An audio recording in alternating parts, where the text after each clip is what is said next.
Good morning. Dahil wala tayong deliver ngayon, ito muna gagawin natin. Mag-cut ng mga sample. Yan. Kasi wala tayong biyahe ngayon eh. Okay, kaya cut muna tayo ng sample. Ito nga pala yung mga sample na ginagawa namin. Papadala to sa mga customer. Ito yung katrabaho ko na tulong sa akin ngayon. Kasi wala rin siyang biyahe kagaya ko eh. Ito. Yan. Yan mga yan. Ginagamit yan sa mga sasakyan. Sinasahig sa mga sasakyan. Yan. Mga ganyan. Yan. Marami pa kaming ganito pero magbabawas muna kami ngayon. Papadala kasi sa customer yung mga sample. Yan. Okay. Acero Records. Basta ba kalooban ay tibayan mo? Gigising sa umaga kahit na antok pa nga ako. Kailangang maghanda para pumasok sa trabaho. Sinday ng sigarilyo habang may kapeng barako. Eto aking almusal na araw-araw kong kasalo. Kailangan kong pumasok kahit mayroong trangkaso. Pag di kasi pumasok malaki ang iyong atraso. Saan nagbibigay ng sweldo kung tawagin natin amo? Kailangan doble kayod para amo ay maamo. Sa sobra mong trabaho parang ang sama-sama mo. Sa iyong anak na di mo na laging maasikaso. Kailangan yung buksan ang isipan na sarado. Sa buhay minsan talo at hindi laging panalo. Wala kang aasahan, walang mamamalato. Pag di ka nagtrabaho, buhay mo ay lalalato. Kahit pagod ka na, ang sinasabi mo wala to. Mahirap ang mabuhay, anong magagawa ko? Kailangang magtrabaho upang mabuhay sa mundo. Kung di ka magsisikap, paano aayos ang gulo sa buhay mo?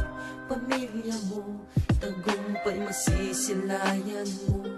Basta ba kalooban ay tibayan mo?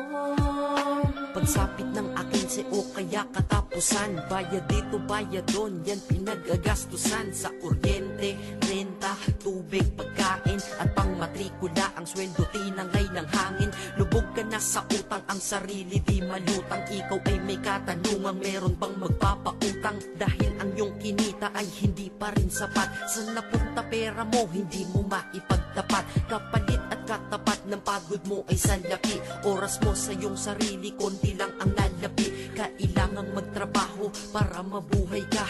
Para mabuhay ka, kailangang magtrabaho pa. Pero pagod ka na, gusto mo nang sumuko, diba? Pero di magawa, inaasahan ka nila. Kaya kahit di mo na kaya, ay pinipilit mo. Dahil ang iyong pamilya ang iniisip mo. Kailangang magtrabaho upang mabuhay sa mundo.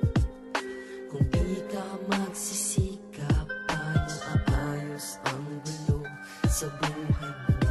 Pamilya mo, tagumpay masisilayan mo. Basta ba kalooban ay tibayan mo?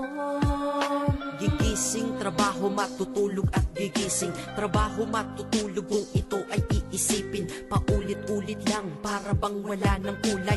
Palaging ganito, ano ang punto ng iyong buhay? Sa sweldo, babayad, sa sweldo, babayad.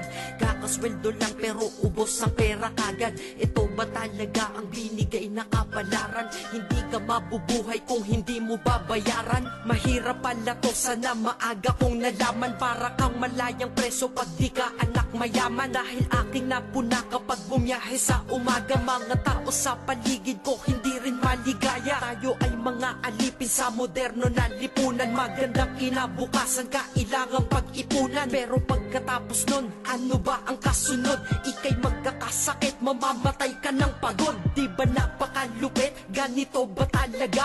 Habang nabubuhay ka, pera ang mahalaga. Kaya magtrabaho ka, magbanat ka ng buto. Yan ang salitang maririnig mo sa buong mundo. Dahil libre lang mangarap, pero mahal mabuhay. Pero kapag kayakap, iyong mahal sa buhay. Para bang lahat ng pagod ay mayroong katuturan. Yan ang sweldo kong sapat at walang katumbas yan. Kailangang magtrabaho upang mabuhay sa mundo. Kung di ka magsisikap,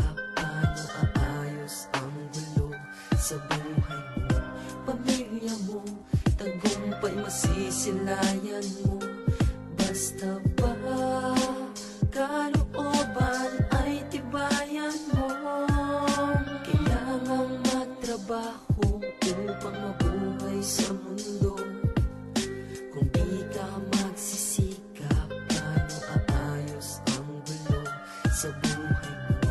Pamilya mo, tagumpay masisilayan mo.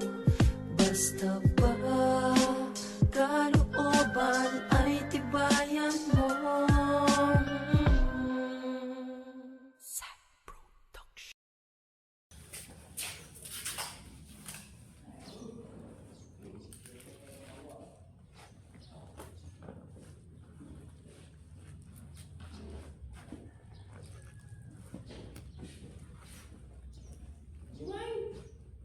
Hey, Kip?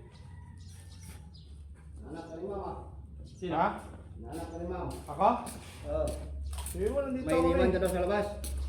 Ano ba iniwan mo sa labas? Basura lang yun, saglit lang, kunin ko lang, saglit lang. Ay, mama eh. Ha? Walis daw, iniwan mo. Hindi na mawawala yun dun eh. Hindi mo wala. Hindi mo wala yan pag walang kumuha. Ano talaga mawawala? Pag may kumuha. Ano, may anak pa eh. Ano, si Jewel. Dito mo. Nakapakuha ba ni ma'am?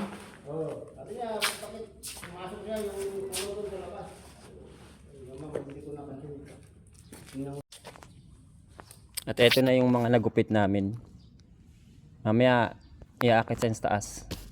Tapos gugupitin pa ulit para maipadala sa customer. At eto, natapos na namin. Yan. Lipat naman kami sa kabila. Panibagong items.